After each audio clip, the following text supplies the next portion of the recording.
So as you guys probably already noticed in the recent few updates, War Tycoon has only been adding update logs every 2 weeks. However, the other week unfortunately does not have one. However, this update has actually included in some brand new balance changes, and today I'll be showing you all of them. So anyway, let's just jump right into it. So the first thing which was actually changed in this update, which is actually something that a lot of people in the community are actually gonna like and find this as a pleasant surprise, but the KF-51 Panther mainly had a pretty huge problem of unfortunately not being able to be spawning consistently due to its free turret cost. Well, this is a pretty huge change because now the turret cost is going to be going down to 2. The vehicle hasn't had any other buffs and nerfs and etc. However, this is a very pleasant change because the KF-51 Panther, let's just say it's gonna be a lot better than what it previously was.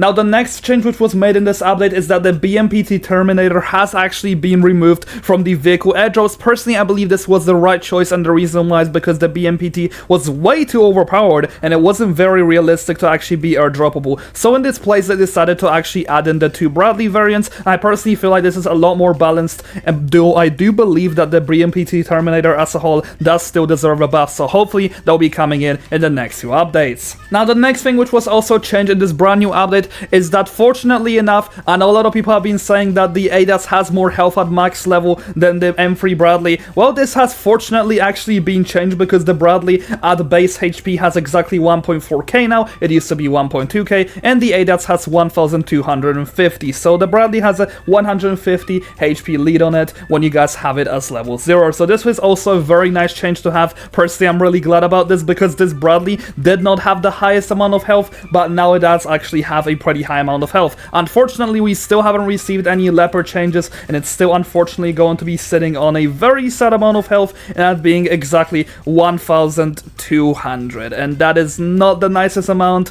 Please give some justice to the leopard developers, we truly do need it. The next change which was also made in this brand new update is the fact that the Visual 1, and let me go through the main one, the MK20, has actually been buffed in terms of its autocannon fire rate. A lot of people have been saying that it's very unrealistic with how slow the gun shoots and how small the clip size of this gun actually is. Well, the developers have decided to make a change, and as you guys can clearly see,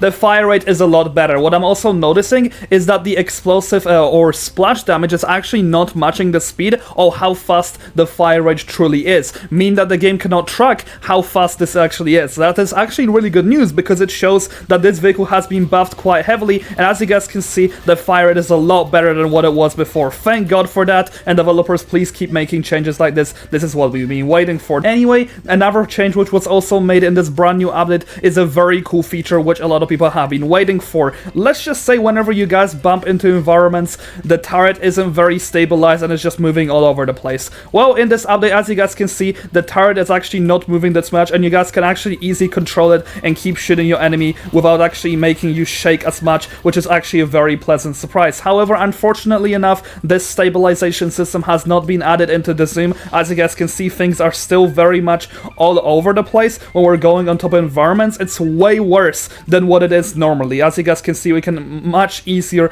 move when we're just going on hills here, but when we are actually just zoomed in, things do get really bad. Anyway, for the time being, that is pretty much everything that was changed in this update. These are some pretty weird changes. Once again, we do not have an update log, but hopefully these will be included in the update log. Possibly I did miss something, we'll really have to see in the future. Anyway, for the time being, I think these are really nice changes, and I'll see you guys next video. Have a greatest day, and thank you so much to my channel members.